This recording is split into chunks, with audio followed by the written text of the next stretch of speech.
a esta hora de la mañana vamos a empezar con la primera conferencia de justamente esta mañana, denominada Efecto del precio de crudo e impuestos de los combustibles en el precio al consumidor. El expositor es el señor Gustavo Navarro, el socio director en Gas Energy Latin America, Perú. Bienvenido, señor Navarro. Puede ser.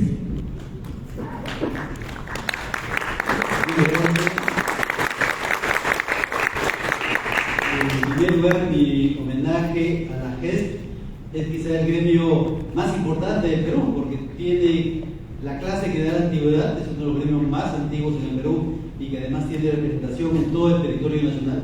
Creo que no hay ninguna otra institución que tiene esa antigüedad y esa dimensión territorial, ¿no? Entonces, felicitaciones a la GEST y permítanme compartir con ustedes algunos de los temas que he estado viendo de cerca. Como saben, muchos he estado en la Dirección General de Hidrocarburos durante 6 años, de 2003 a 2009, en una época en que la matriz energética del país estaba empezando a sentir un tremendo cambio con la entrada de Camisea. Y casi todos los proyectos que se derivaron de esa introducción al mercado, de ese nuevo energético, tuvieron que ver con mi gestión. Entonces, eso me ha dado una serie de información que quiero compartir con ustedes. Hoy día, el tema que me han asignado, por favor adelante, es el efecto del precio del crudo y los impuestos en el precio al consumidor, ¿no? Que son temas que permanentemente están en el foco de la discusión pública, en el hogar, en el trabajo, en los centros de diversión, etcétera, porque nos afecta a todos. En primer lugar, unas pocas definiciones importantes para entender esto. Cuando hablamos de combustibles, estamos hablando generalmente de los combustibles derivados de los hidrocarburos, y lo más importante son los derivados del petróleo. Los hidrocarburos son sustancias formadas por hidrógeno y carbono, que se han formado con el curso de millones de años dentro de la Tierra por la degradación de sustancias orgánicas que se quedaron atrapadas ahí en el subsuelo y que por la presión y temperatura tan elevadas en esas condiciones empezaron a degradarse y finalmente convertirse en esa cadena de hidrocarburos que les voy a mostrar a continuación. La mayor parte de los hidrocarburos que usa el mundo tienen que ver con derivados del petróleo y el gas natural.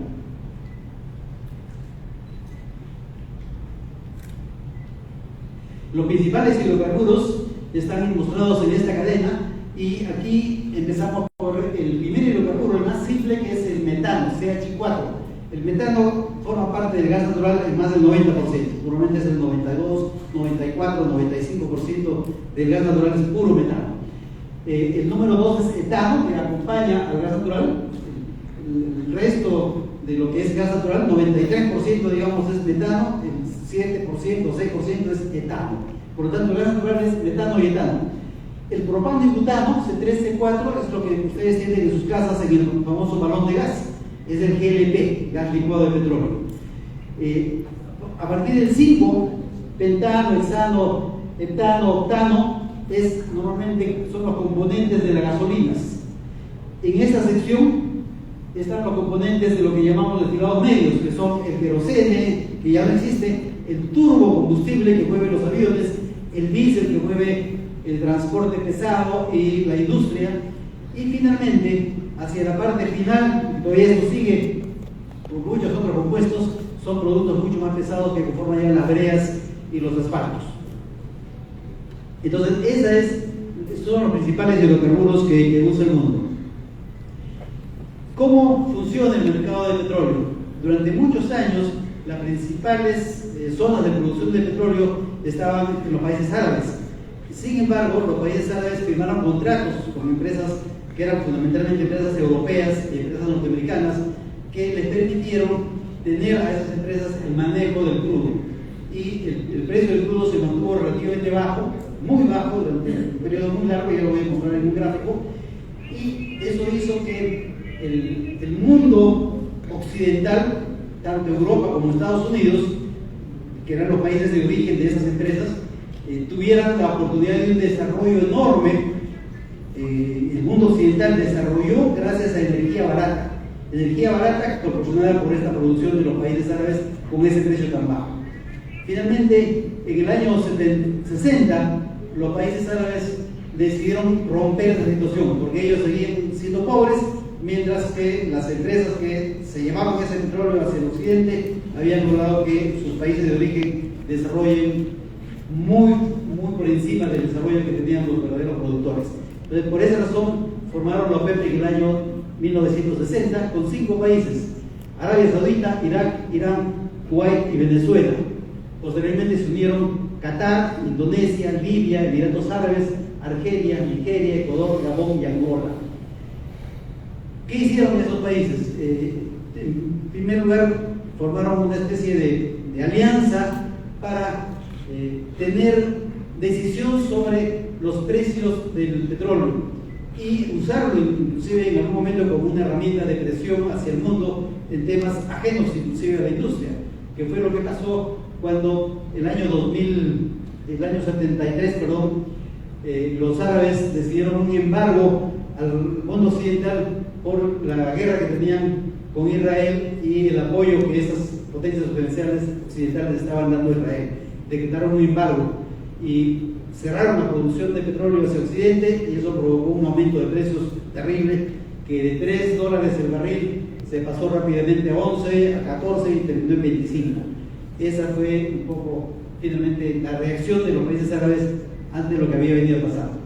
Esa etapa anterior es la que se llama la etapa de las 7 hermanas, porque eran básicamente 7 grandes empresas occidentales que tenían el manejo del petróleo en el mundo. ¿Quiénes eran esas 7? La Standard Oil de New Jersey, que es la ESO, que operaba inclusive en el Perú a través de la IPC, la Shell, la British Petroleum, conocida como BP, la Standard Oil de Nueva York, conocida ahora como Mobil, y la Standard Oil de California, la Chevron, la Gulf Oil y Texaco. Esas eran las 7 hermanas que tenían el dominio previo del mundo petrolero. Entonces, en el 73 se rompió ese dominio, la OPEP empezó a tener ya manejo del suministro de petróleo al mundo, y al inicio de la década de los 80 nuevamente se produjo otra crisis por un conflicto entre 2 empresas petroleras importantes que eran Irán e Irak, lo cual volvió a levantar el precio hacia niveles mucho más altos, ya por encima de $30. ¿Qué pasó cuando sucedió esto, que el precio del petróleo se disparó hacia arriba? Generó dos temas que es bien importante, porque muchos a veces me preguntan cuál es mi opinión con respecto al precio del petróleo, si esto va a seguir subiendo en el futuro y si va a estar por encima de $100, como algunos dicen, y algunos inclusive han mencionado la cifra de $150. Y yo sostengo que eso no es posible. ¿Por qué razón? Porque hay muchísimo petróleo en varios países que tienen reservas importantes. Y si el petróleo vuelve a subir a esos niveles, va a pasar lo que pasó en esta época. ¿Qué pasó? Cuando el petróleo alcanzó niveles muy altos, muchos países empezaron a buscar petróleo en su propio territorio, y así Inglaterra, por ejemplo, descubrió petróleo en el Mar del Norte, Noruega también lo hizo, Brasil también lo hizo, México, etcétera. Una serie de países, incluyendo el Perú, se vinieron a buscar petróleo en la selva peruana y lo encontraron. Entonces, cuando el precio es muy alto, se promueve la búsqueda de petróleo en nuevos horizontes, y si se encuentra ese nuevo petróleo, empieza a frenar esa subida de precios. Pero hay otra cosa adicional, y que se llama la destrucción de la demanda. Si el precio es muy alto, aparecen tecnologías para reducir el consumo de combustibles derivados del petróleo.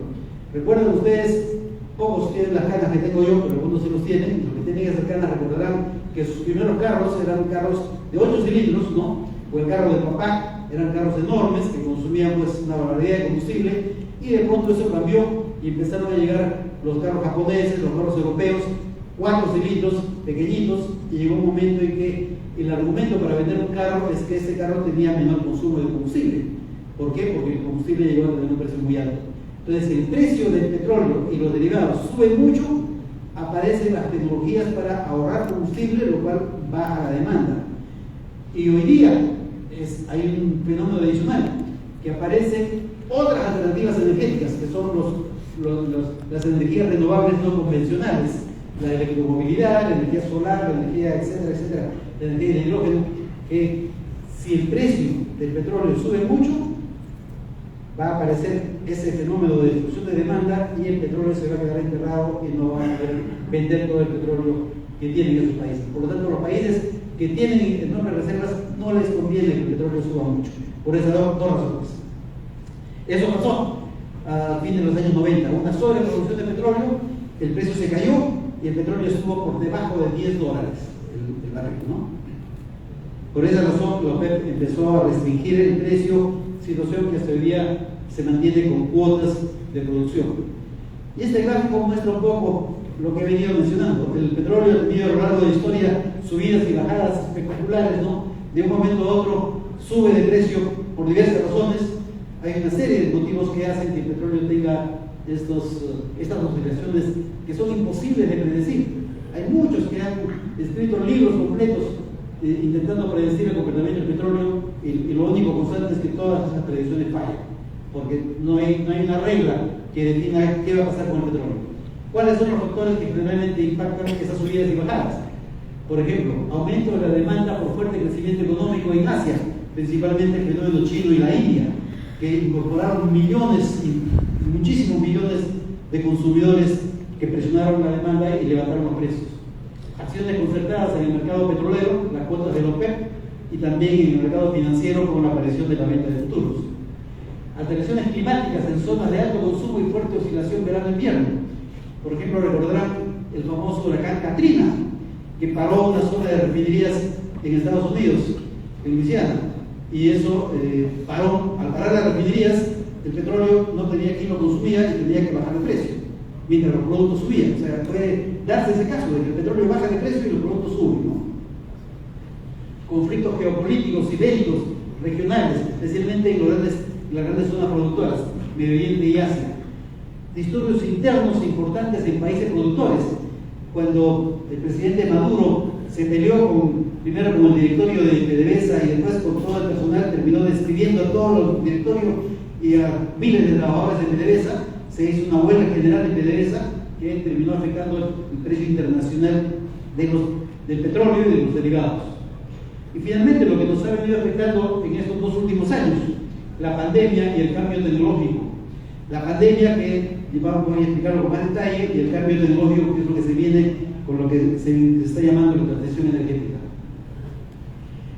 El gráfico anterior mostraba los cambios de precio hacia arriba y hacia abajo en el largo plazo, pero en el corto plazo, en cualquier fecha, esta es una fecha antigua, pero sería lo mismo si usamos un gráfico de esta semana. Los precios suben y bajan todos los días, y así es, hay diversas razones para que esto suceda, ¿no? Pequeños conflictos, grandes conflictos, situaciones tecnológicas, situaciones de mercado hacen que el precio, a veces temas financieros, suben y bajan los precios todos los días. Es un mercado muy dinámico. Pero la volatilidad extrema la hemos vivido recientemente, en estos años 2021 y 2022. En el año 2020, cuando la pandemia empezó a invadir el mundo, prácticamente la actividad económica, doméstica, comercial e industrial se paralizó en todo el mundo. Y eso implicó que se paralizó también el consumo de combustibles en general. Y si no hay consumo de combustibles, los precios se desploman. Y eso sucedió. Los precios de las transacciones físicas, o sea, de las ventas reales, un buque lleno de petróleo, ¿a cuánto se compró? Se llegó a tener un precio del orden de $10 el barril. Fíjense, $10 el barril. Sin embargo, lo que los periódicos publicaron es que llegó a tener un precio negativo de menos 37.63. Pero esto es un precio teórico porque eran las ventas a futuro. Era el derecho a retirar petróleo. El mercado financiero desarrolló herramientas bien sofisticadas para ventas a futuro. Pero ese precio negativo se dio en una venta a futuro. Pero en todo caso, el precio se derrumbó hasta $10 el barril por transacciones físicas. Sin embargo, ¿qué pasó al año siguiente? El año 2021, el año pasado. La mayoría de países empezó a aplicar de manera generalizada las vacunas, y las vacunas permitieron que se reanuden las actividades económicas de todo tipo en todo el mundo, y esto provocó 2 fenómenos. Primero, la demanda alcanzó el nivel pre-pandemia, una demanda normal, pero se encontró con inventarios bajos, porque en la época tan prolongada de más de un año de parálisis de actividad económica, los inventarios fueron bajando, porque no había necesidad de mantenerlos altos por una demanda baja, y cuando todo se reanudó, los inventarios estaban bajas y había que rellenar inventarios nuevamente. Esto disparó los precios hacia arriba, y la situación terminó de complicarse cuando Rusia invadió Ucrania, y automáticamente, y además esto es un tema que tomó varias semanas, una tensión prebélica previa, y eso, cuando sucedió eso, automáticamente los países vecinos empezaron a acumular stocks, porque cualquier guerra genera una demanda adicional. Todos los carros de combate y los tanques se mueven con diésel, los buques se mueven con diésel o con bunkers, los aviones se mueven con turbo, etc. Entonces esto generó una demanda extraordinaria y llevó el precio que había estado en $10, al año siguiente estuvo en $116 en este año, ¿no? Un poco antes del inicio de la guerra ya estaba en ese nivel. Como ven, unas oscilaciones violentas de precio justamente en los últimos años. Y el petróleo, que es el producto del que estamos hablando, que tiene unos precios que se mueven para arriba y para abajo de esta manera, es la materia prima básica del combustible que venden ustedes en las estaciones de servicio, ¿no? Por lo tanto, lo que pasa con el precio del petróleo tiene una relación directa con el precio de los combustibles. Pero veamos ahora que no es el único componente. ¿Por qué? Porque cuando empezó a utilizarse el petróleo para el transporte, ¿no? El primer producto que se utilizó fue gasolina. Todo el desarrollo inicial del transporte automotriz fue a base de gasolina. Y los modelos de carros fueron variando velozmente. Por ahí tengo, fíjense, este es el famoso modelo T de Ford. Algunos de los presentes han tenido carros de este tipo, ¿no? Y otros de los presentes tienen carros de este tipo, los jóvenes, ¿no? Esto implicó una transformación profunda del mundo refinero. ¿Por qué?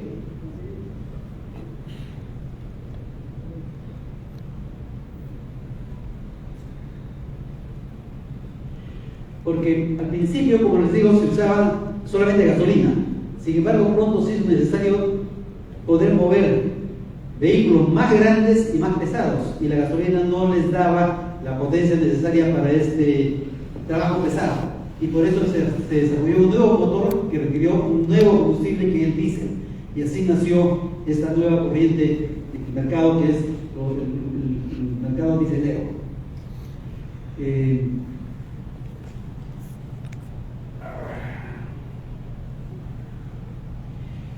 Donde empezó a evolucionar el diseño de los automóviles de esta condición a esta condición,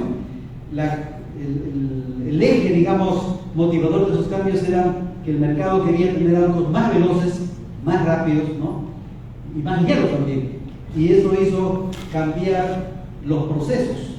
¿Por qué? Porque para poder tener un vehículo de estas características que desarrollara mucha velocidad, se requerían motores de alta compresión.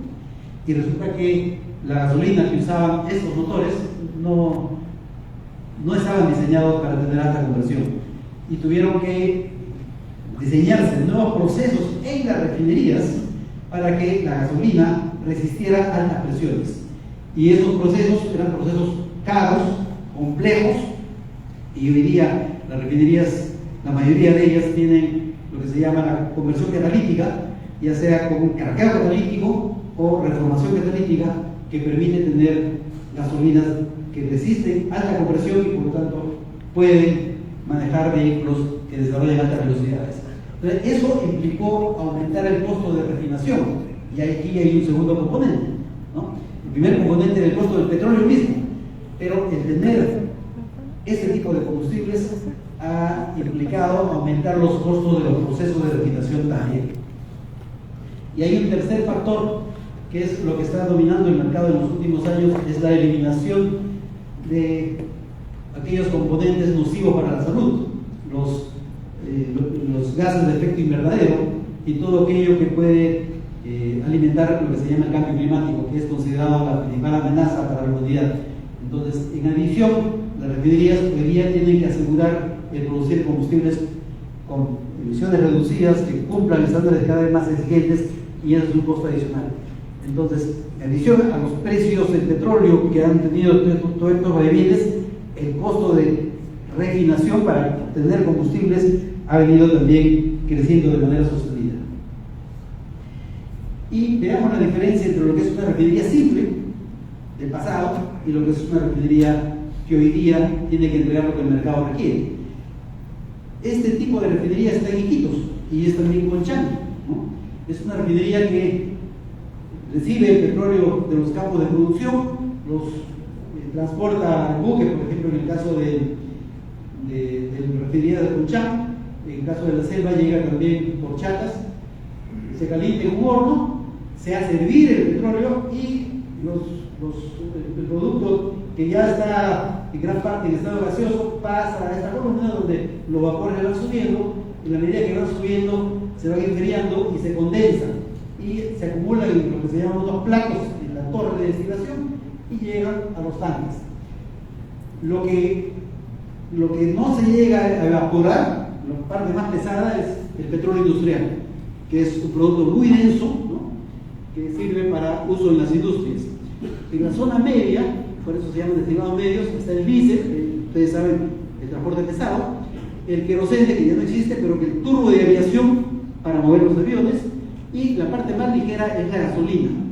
Pero la gasolina que se obtiene en una refinería simple no sirve para manejar un carro moderno, porque esa gasolina tiene 60 octanos, entre 60 y 70 no más, no pasa de eso. Para poder alcanzar la especificación mínima que hoy día rige en el país y que pronto además va a desaparecer, 84, requiere la mezcla con un componente que venga de una gasolina moderna, ¿no? Entonces, esa es una refinería simple. Pero las refinerías que hoy día tienen que operar para cumplir lo que el mercado requiere son como esta. Este es el esquema de la nueva refinería Talara, que tiene, como ven, un montón de unidades de proceso nuevas, caras, complejas y que permiten entregar al mercado combustibles para cumplir las exigentes especificaciones del mundo moderno. O sea, potencia, velocidad en los carros, bajas emisiones, ¿no?, y un producto que tenga un rendimiento adecuado. Y aquí están los productos que se obtienen en una refinería compleja. Hay mucha más variedad de gasolinas, etcétera, ¿no? Pero es un tema que obviamente requiere una inversión importante. Veamos ahora un tema muy frecuente. Yo he visto que a veces personas llegan a los altos niveles, inclusive del gobierno o de la propia empresa, que vienen de otros sectores, y lo primero que preguntan es ¿cuál es el costo de la gasolina 90, 95 para poder fijar el precio? Y he utilizado esta información para explicarle que el costo no tiene nada que ver con el precio. Vamos a ver este primer ejemplo, usando la gasolina 90 como ejemplo. ¿Cómo puedo obtener en el Perú gasolina 90? Lo puedo obtener en La Pampilla, producción de la empresa Repsol; lo puedo obtener en Talara, producción de la empresa Petroperú; lo puedo obtener en Conchán, con Petroperú; y lo puedo obtener vía los importadores, que hay en el Perú varios importadores. Y aquí en el mapa se ven las zonas donde están estos puntos de suministro. Resulta que el gasol producido en La Pampilla puede ser obtenido con la unidad primaria, la unidad de vacío y la unidad de cargado catalítico. Pero también puede obtenerse la gasolina 90 con la unidad primaria y la unidad de reformación catalítica. O sea, Repsol tiene dos formas de obtener gasol 90, y ambas con costos diferentes, porque pasan por procesos diferentes, ¿no? En el caso de Talara, la nueva refinería de Talara, primaria, vacío y cargado catalítico, igual que Repsol, también puede usar la primaria y la reformación catalítica, igual que Repsol, pero la nueva refinería de Talara tiene una unidad nueva que también va a producir gasolinas, que es la unidad de coquificación, que es la primera en el país de este tipo. Entonces, hay tres formas diferentes en que la nueva refinería de Talara va a producir gasolina 90, y cada una de esas formas tiene costos diferentes, ¿no? Además, en el caso de Talara, tiene que llevar esa gasolina por buques y después por cisternas hasta los mercados. Situación que no tiene en el caso de Repsol, que solamente con una cisterna de corto trayecto puede entregar su gasolina al mercado. O sea, los costos logísticos de Repsol mucho más reducidos que los costos logísticos de Talara. El gasol producido en Conchán se obtiene con el uso de la unidad primaria y mezcla con nafta craqueada de Talara o con componentes importados. Tiene también dos opciones diferentes con diferentes costos, Conchán. Y en el caso de los importadores puede haber mucha variedad de costos, porque está en función de dónde lo traen, de qué proceso han obtenido esa gasolina 90 y los costos logísticos, qué tipo de buque y con qué flete ha llegado al país. Entonces, todas estas gasolinas tienen diferentes costos. Sin embargo, cuando vamos al grifo, ¿no?, vamos a encontrar diferentes precios en función de la marca y no en función del origen. El origen no tiene nada que ver con el precio que tiene esta gasolina en el mercado, sino es la marca asociada, que más adelante voy a ver en detalle cómo se calcula eso. Y otro tema también importante para fijar bien estos conceptos, lo que llamamos los costos conjuntos. Y es un tema a veces difícil de explicar, pero con este esquema se entiende bien fácil. Supongamos que yo estoy en el negocio de la carnicería y voy a comprar una vaca para poder vender los productos que salen de la vaca, y me piden por la vaca 10 soles kilo. Y pago, pesamos la vaca y pagué 10 soles por cada kilo de la vaca. Y lo llevé al camal y al final voy a vender al mercado y resulta que la carne, depende del corte, tiene varios precios. Hay algunos cortes que se pueden vender a 40, 50 soles y otros que se pueden vender a 15 soles, ¿no? Pero en promedio 25 soles por cada kilo de carne que lo venden en el mercado. Pero la menudencia tiene un menor precio. Lo puedo vender a un precio promedio de 10 soles, pero el hueso a 3 soles nada más, ¿no? Sin embargo, cada kilo de hueso me costó 10 soles y cada kilo de menudencia también me costó 10 soles, ¿no? Entonces, alguien puede decir que yo puedo vender el hueso, por ejemplo, a los 10 soles que me costaron más un margen para ganar algo. Alguien puede pretender que yo quiera vender el hueso a 10, a 12, 13 soles. Nadie me lo va a comprar, ¿no? El mercado solamente paga 3. No importa que yo pague 10 soles por cada kilo de hueso de esa vaca.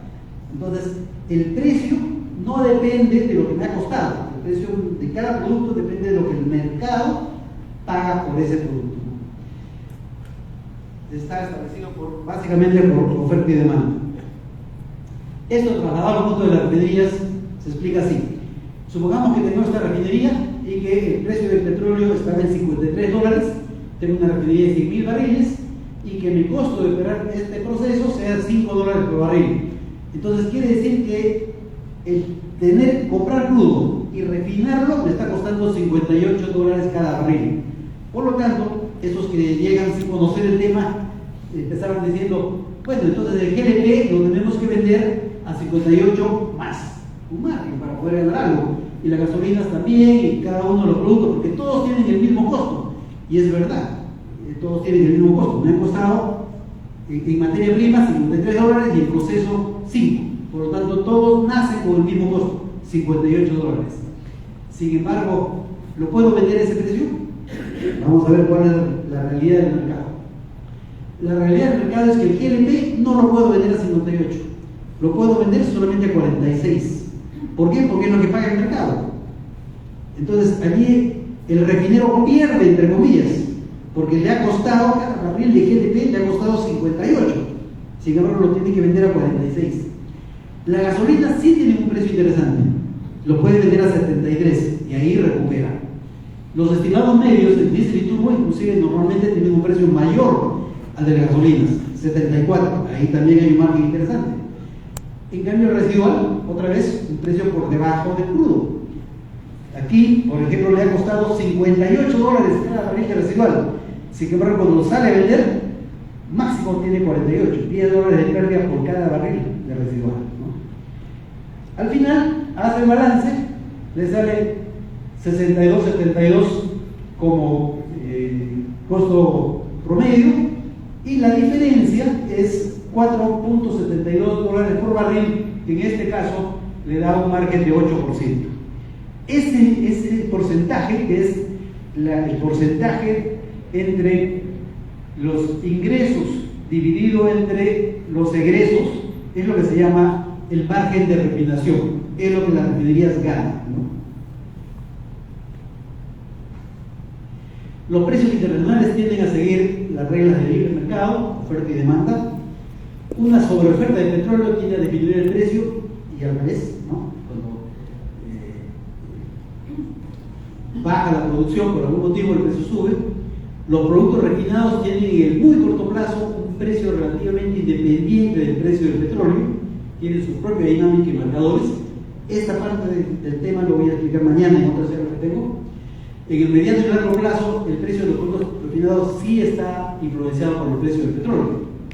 El negocio de refinación consiste en comprar petróleo crudo a precio atractivo y convertirlo en productos refinados que se venden a un mayor precio promedio. Maximización del margen de refinación. Las refinerías más complejas tienen un mejor poder de negociación cuando compiten en la compra de crudo y en la venta de sus productos respecto a una refinería de menor complejidad. Aquí tengo que hacer una pequeña aclaración que mucha gente no conoce. La nueva refinería de Talara va a tener rentabilidad por dos razones. Primero, porque ha sido diseñada para comprar crudos baratos, o sea, crudos pesados y contaminantes. Esos tienen menor precio, o sea, tienen un ahorro en la materia prima. Y es una refinería de alta conversión que produce muy poquito residual. ¿Recuerdan el gráfico anterior donde se veía que el residual se tiene que meter a un precio perdiendo plata? Entonces, esa refinería va a convertir la mayor parte del petróleo en productos valiosos y por lo tanto va a tener una rentabilidad interesante también en la salida. Por eso es que la rentabilidad de esa refinería, en lugar de ser 8%, el estimado era que iba a ser 15% y ahora inclusive es mucho mayor en estos últimos tiempos. Y aquí lo explico. El primer punto es lo que acabo de explicar, que normalmente está entre 5 y 10% el margen refinero. Sin embargo, la mayor parte de mi carrera he estado viendo de cerca estos temas. Ha habido episodios donde hemos tenido márgenes de refinación prácticamente de cero y en algunos casos con margen negativo. Y las refinerías tienen que aguantar eso, ¿no? Aunque pierdan plata. Pero así sucede, es un negocio de largo plazo, no es un negocio de corto plazo. En el año 2022 se ha presentado una situación absolutamente excepcional. ¿Por qué? Esto ya lo expliqué. La normalización de la demanda que creció fuertemente, la recuperación de inventarios, los precios altos. Entonces, ¿qué ha pasado? Ese margen de refinación, que normalmente está entre 5 y 10%, este año ha alcanzado una cifra excepcionalmente alta de 40%. 40% de margen refinero. Y aquí aprovecho para aclarar una información que salió en los medios hace algunas semanas. Una persona que maneja una consultoría muy conocida en el medio, mucho más alto que yo y sin pelo, ahí lo van a reconocer en algunas fotos, declaró que Petroperú se estaba aprovechando de cobrar un sobreprecio por márgenes de refinación altísimos que estaba obteniendo Petroperú. Y lo que reflejó esa declaración, que además fue replicada en algunos medios de comunicación, es una tremenda ignorancia en el mercado. Porque como todos sabemos, Petroperú ha estado prácticamente todo el año con la refinería parada. Entonces, teniendo la refinería parada, Petroperú no podía aprovechar el margen refinero. ¿Quién ha estado, digamos, en la posibilidad legítimamente de aprovechar ese margen refinero? Las refinerías que tenían refinerías operando en el país. Eso es natural, es legal y es normal. Pero Petroperú lo que ha estado haciendo es importar productos caros, porque así estaba el mercado carísimo, y venderlos en el mercado local con un pequeño diferencial. Entonces el margen de comercialización es pequeñísimo frente al margen refinero. Por eso es urgente e importante que Petroperú arranque su refinería de Talara para aprovechar ese margen excepcionalmente alto. Cuando se diseñó esa refinería, se diseñó para tener una rentabilidad muy superior a lo normal, que ya les dije, el margen de refinación estaba entre 5 y 10%, y esa refinería está diseñada para tener 15% de rentabilidad. Pero en este año la rentabilidad refinera ha estado en 40%, y es algo que Petroperú no ha podido aprovechar todavía porque no ha estado lista la refinería, ¿no? Pero es importante entonces que cuando ustedes vean en el periódico alguna cosa, no se dejen llevar por lo que algunos opinólogos dicen por puro desconocimiento. Y ahora veamos al grano. El precio de los productos. El petróleo es un commodity, se vende y se compra en el mercado, y los precios se mueven como les acabo de explicar. ¿Cómo se forma el precio final en el grifo? En el mundo hay básicamente dos modalidades. La primera es por voluntad o decisión política. Algunos gobiernos deciden manejar los precios políticamente y dicen: yo quiero que el petróleo, la gasolina, el diésel, el GLP, lo que sea bajo, o sea mediano, o sea caro. Algunos países han decidido que sea caro, increíblemente. ¿Dónde? En Europa. Vayan ustedes a Europa y se van a encontrar que pagan el doble o el triple que lo que pagan en Perú. Porque los estados europeos le han puesto un impuesto altísimo a los combustibles, porque los estados europeos han decidido tener combustible caro. Y hay otros productos muy baratos, como es el caso de Venezuela, Bolivia o Ecuador, que han tenido subsidios bárbaros hasta el año 2019, que se ya desmontando los subsidios. Y el otro mecanismo es por oferta y demanda, precios libres, que el mercado define los precios. Caso Perú, Chile, Estados Unidos, Europa. Sin embargo, especialmente por la situación tan compleja de los 2 últimos años, algunos países han implementado temporalmente sistemas mixtos. O sea, hoy día el Perú no está en este caso de oferta y demanda pura, porque hay una serie de mecanismos temporales, tipo fondo de estabilización, tipo vale GLP, tipo devolución parcial de selectivo al consumo, que de alguna manera modifican esa variación totalmente libre de los precios. En el Perú se ejerce una economía social del mercado, por lo cual los precios de venta de los productos y servicios se rigen por oferta y la demanda, eso dice la Ley Orgánica de Hidrocarburos, y cualquier subsidio que el Estado desee implementar deberá efectuarse por transferencia directa del Tesoro Público, y eso es lo que se está haciendo. Por eso todos esos mecanismos que acabo de mencionar están subsidiados por el Estado. Y vamos a ir directo al grano. Esta es la lista de precios vigente hoy, la que está publicada en la página web de Petroperú, y voy a explicar en detalle cómo se forman estos 4 precios. El diésel de uso vehicular, el diésel que se vende en los grifos, el diésel de uso industrial, el que no se vende en los grifos, el que va directamente a las plantas industriales, el gasol 95 y el gasol 90. Y voy a tomar como referencia los precios del Callao, que básicamente son iguales Callao y Conchao. ¿No? Como ven, por ejemplo, el primer producto que tomas es la gasolina 90, que es, aquí está, 17.6429. ¿no? Para esto es importante aclarar también lo que figura en la misma hoja que acabamos de pasar, la de Petroperú, figuran estos impuestos. ¿Qué impuestos se aplican? El impuesto al rodaje, 8%, de ámbito nacional, se aplica a las gasolinas y gasoles. El impuesto selectivo al consumo, según una norma que publica el Ministerio de Economía y Finanzas, por decreto supremo, de ámbito nacional, excepto Loreto, Callao y Madre de Dios. 3 regiones exoneradas de la aplicación del impuesto selectivo al consumo. Se aplica a las gasolinas, a los gasoles, al diésel y al residual. Y el impuesto general a las ventas, 18%, nacional también, excepto en las mismas regiones de la selva y a todos los combustibles.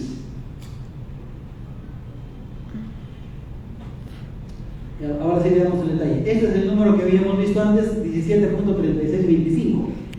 Ahora, el precio al público, eso es lo que digamos, Petroperú le cobra al grifero en su planta, en la planta Callao.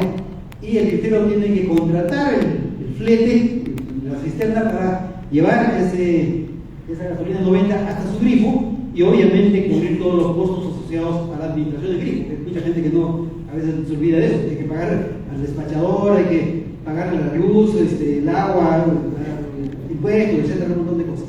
Por eso es que al final recién sale el precio público. Calculemos el IGB. El cálculo del IGB es muy sencillo. Esto dividido entre 1.18 para calcular cuál era el precio antes del IGB. Me sale que el IGB es 2.6485. Y en adición debe explicarse que en realidad este conocido IGB es la suma de 2 impuestos. Es el verdadero IGB, que solamente es 16%, y 2% que es el impuesto de promoción municipal. 16 más 2, 18, normalmente coloquialmente decimos 18% IGB, pero en verdad es la suma de esos 2 impuestos. ¿Cómo sacamos el impuesto selectivo al consumo? Está en la tablita de precios publicada por Petroperú y hay muchas maneras de saberlo. Es un dato que es determinado por el MEF y normalmente está publicado en el reporte de precios. Así que lo hemos sacado de ahí y está 1.1600 para la gasolina 90.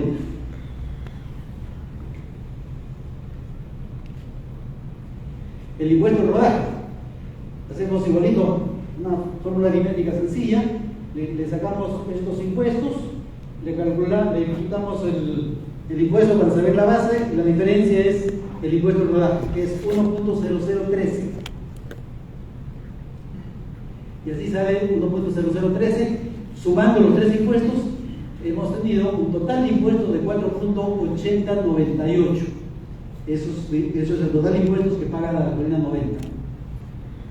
Que es el 38% del precio del productor, porque ahora sí también al precio del grifero le restamos todos los impuestos y sale lo que cobra el productor, o sea, Petroperú, 12.5527. Pero además hay un tema importante. Petroperú tiene ese precio nominal. pero dependiendo del cliente, en algunos casos, lo que es normal y cualquier institución, la compra grande tiene descuentos grandes, ¿no? En cualquier sitio, si ustedes van a comprar papas, no es lo mismo comprar 1 kilo de papas que comprar 50 kilos en un saco o comprar un camión de papas. Si compras con más volumen, siempre vas a tener un precio más bajo.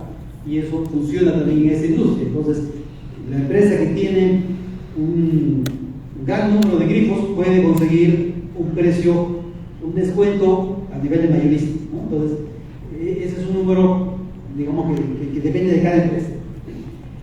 Pero al final, lo que estamos viendo aquí, ¿cuál es el precio al público? Depende de ese descuento mayorista, pero al final tenemos el 18.99-38 más el margen, que depende también si el grifo está cerca, está lejos, etcétera, de el costo propio del grifo, si es un grifo sencillo o es un grifo grande que tiene que pagar más instalaciones, etcétera, depende del mercado. En un mercado libre, el público exige a quién le compra y qué compra. Lo importante es estar bien informado, y para esto siempre recomiendo que el público puede usar el teléfono, puede usar la computadora, el programa Facilitio de mí. Y en este caso, ayer estuve buscando esta información, para lo que busqué el distrito que más grifos tiene en Lima, San Juan del Lurigancho, tienen 49 grifos que venden esta gasolina. Y de los 49 grifos que encontré, el precio más barato es $16.95 y el precio más alto es $21.40. ¿Eso qué me lleva? A que he encontrado 4 soles 45 centavos de diferencia en la misma gasolina, en el mismo distrito. Entonces, yo les digo a mis amigos, a algunos les gusta pagar más. El Perú les da el gusto de pagar más. El que quiere pagar más, lo puede hacer. El que quiere pagar menos, lo puede hacer. Felizmente estamos en un país libre que tenemos esa opción de elegir cómo compramos lo que compramos.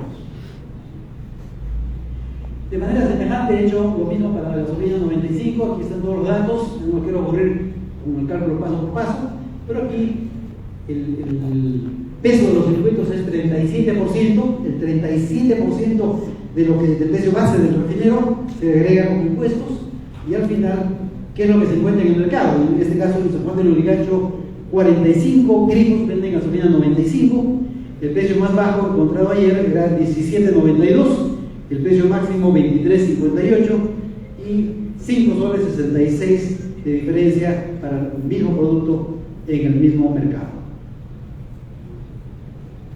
El diésel 2 de uso vehicular. Aquí hay un tema especial, este producto está afecto al fondo de estabilización, ¿no? Mientras que el diésel industrial no está apoyado por el fondo. Mañana voy a explicar en detalle los aciertos y los errores en el manejo del fondo, y creo que va a ser bien interesante ver ese tema. Bueno, aquí siguiendo la misma metodología, he llegado a que el impuesto, la carga de impuestos sobre el diésel de uso vehicular es 31%. Y en la misma zona, San Juan del Lurigancho, hay 48 grifos que venden diésel vehicular, el precio mínimo 18.69, el precio máximo 20.69. Aquí es mucho más estrecho el margen, 2 soles de diferencia. Y el diésel industrial. El diésel industrial está fuera del fondo, por lo tanto no se vende en ninguna estación, ¿no? Pero es importante que ustedes sepan también qué está pasando con ese mercado, porque a veces hay filtraciones en ambos mercados por una fiscalización deficiente. El precio del productor resulta ser 16.44, ¿no? Menos descuento mayorista. La carga de impuestos es 27%. Este es un precio bastante más alto. Tiene almacenamiento propio. El industrial envía su cisterna directamente a la planta y lo lleva a su propio tanque de almacenamiento, ¿no? Normalmente compra volúmenes grandes, y especialmente las empresas mineras tienen un consumo tan grande que hacen licitaciones, y en esas licitaciones hacen concursos que les permiten obtener precios muy atractivos por el descuento que mediante la competencia logran conseguir, ¿no? Entonces allí hay un tema interesante. La realidad de otros países.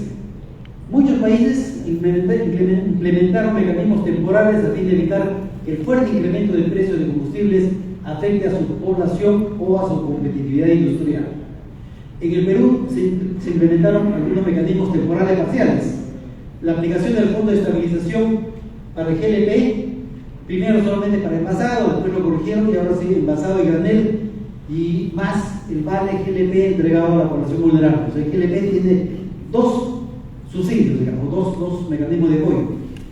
Hay un fondo de estabilización que se aplica solamente al diésel de uso vehicular, ¿no? Y además hay una devolución parcial de impuestos selectivo al consumo a los transportistas formales. O sea, el diésel también tiene dos formas de apoyo del fisco.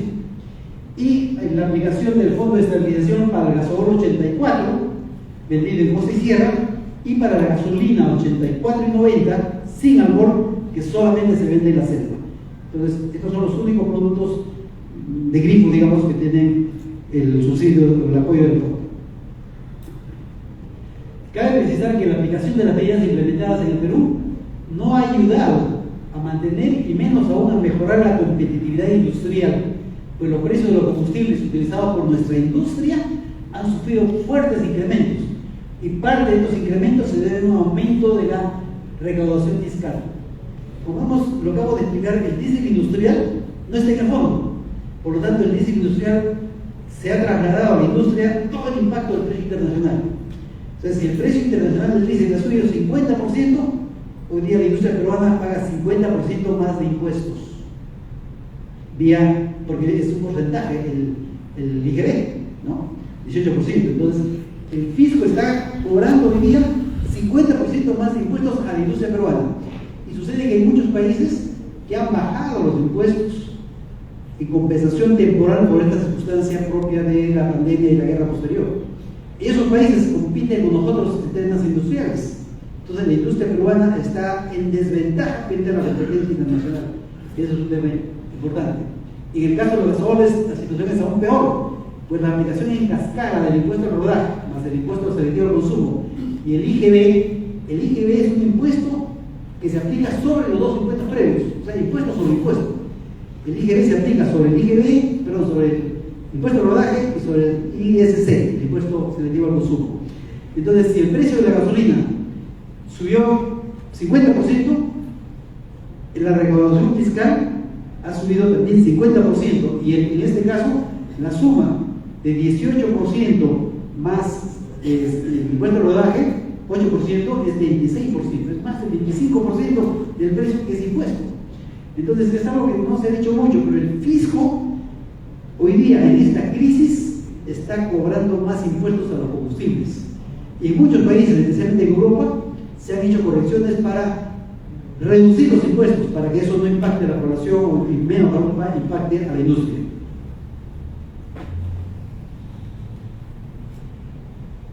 Hace poco estuve visitando familiares en México y Estados Unidos, y propio de tantos años en la industria no me puedo resistir a tomar fotos y mirar qué pasa en los grifos. Esos fotos que tomé hace poco tiempo, entre julio y agosto de este año, son fotos de algunos grifos en esos dos países, y lo primero que observo es la menor variedad de gasolinas, ¿no? 2 o 3 gasolinas es lo máximo que he visto en el mundo, y viajo mucho y eso es lo que he observado. La segunda cosa es que el precio del diésel al consumidor en los grifos está mucho más alto que la gasolina en estos países. Y aquí lo pueden ver, digamos, aquí se ve más claro. Gasolina, diésel, este precio está 5.60 y no sé cuántos, y contra 5.4, ¿no? Ese es el más alto de todos. Aquí está el diésel 190, la gasolina 179 centavos, ¿no? Por litro. Y en otro lado también, fíjense, ahí está el diésel, 2.2 y 2 es de la gasolina, ¿no? 2.1. O sea, en los dos países, en Canadá y en Estados Unidos, en el grifo, el diésel está más caro que la gasolina. Y en ambos casos, una menor variedad también. Por eso es que este tema lo presenté, me acuerdo, en el IGP del año 2018, que fue el año que poco tiempo después me jubilé. Presenté esta propuesta que ya el Estado lo ha anunciado, se iba a implementar a partir de julio, ha sido postergado hasta enero del próximo año, de este año que ya está dentro de pocas semanas, y ojalá que se implemente. Hice esta comparación. Fíjense ustedes, los países del mundo, con una cantidad enorme de habitantes, y que una cantidad enorme de vehículos, por ejemplo, Estados Unidos tiene 767 vehículos por cada 1000 habitantes. Y cuando contamos habitantes, contamos a los bebés y a los ancianos que no tienen carro. Eso quiere decir que en Estados Unidos las personas normales tienen más que un carro, ¿no? Una enorme cantidad de carros. Y en Estados Unidos solamente 3 gasolinas. En Canadá 3, en España 2, en Alemania 3, y así, ¿no? Entre 3 y 2 gasolinas es lo que hay en el mundo. Y en el Perú, 9 gasolinas, ¿no? Por eso propuse que se postule al récord Guinness y que a continuación se haga el ajuste. ¿Por qué? Y aquí es el detalle. En la costa se vende gasol 84, 90, 95, 97 y 98. Y en la selva se vende sin alcohol gasolina 84, 90, 95 y 97. 5 y 4, 9. 9 gasolinas en un país chiquitito con un parque automotor infinitesimal en comparación con lo que hay en el mundo. En el futuro cercano habrá 2 gasolinas. ¿Y cuáles son los beneficios? Reducción de costos de toda la cadena de comercialización, mayor flexibilidad operativa, mayor eficiencia en el uso de almacenamiento y transporte, ahorro, inclusive el propio MEF o Sinelmin, el OEFA, todos van a ahorrar porque van a tener que fiscalizar menos variedad de gasolina, menos impuestos, un montón de ahorro de todo lado. Finalmente, estos son enlaces útiles que ustedes pueden utilizar para revisar parte de la información que he compartido, la página web de Petroperú, la página de Osinelmin que tiene el facilito, las publicaciones de la DGH con los factores de aportación y compensación que corresponden al fondo, que mañana lo voy a explicar en detalle. También las publicaciones de las normas legales sobre las modificaciones en las bandas de precios. Ahí está la última publicación que va a regir hasta fin de año. Y eso es todo. Muchas gracias.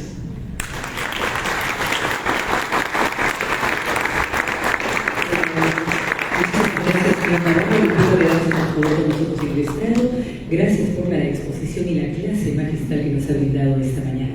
Quisiera invitar al señor Edwin Pinedo, quien es el presidente de AGES, para poder entregarle un presente a nuestro primer expositor con su charla magistral, efecto del precio de crudo e impuestos de los combustibles en el precio al consumidor.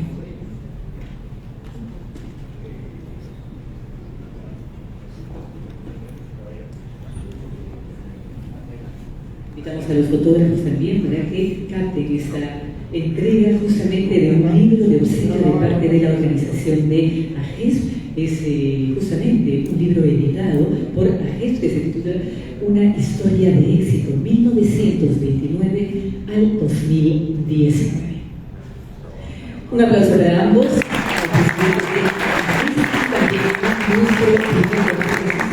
Gustavo Navarro, socio director de Gas Energy Latin America. Amigos, nos vamos a hacer una